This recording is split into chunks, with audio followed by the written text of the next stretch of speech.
Pozadí vlastně efektu, co natáčí LG Optimus 4X. Matěj, teď zkusí do toho záběru vlézt. Tak, skrč se. Tak a vidíte, že tam moc to nefunguje, ale mělo by to vytvořit nějaký efekt takový. Ale zkus se zvednout a odejdi, Máťo. Tak vlastně vidíte, že se tam vrací. My máme zatím vlastně úplně bílou plochu. Vidíte, že když tam dáme ruku, takže to pozná, že tam něco hýbe, tak tam okolo toho udělá takový ale ta hrana vlastně okolo toho objektu tak je docela velká. Máte vrať se tam ještě jednou, ať je to vidět pořádně. No a sedni si na bobek, no.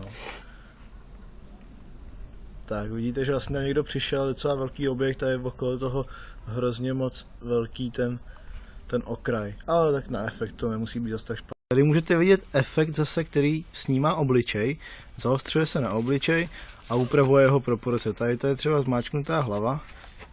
Koukni na mě, Máťo. Jo, už je to... Ale jo, máš zmáčknutou hlavu.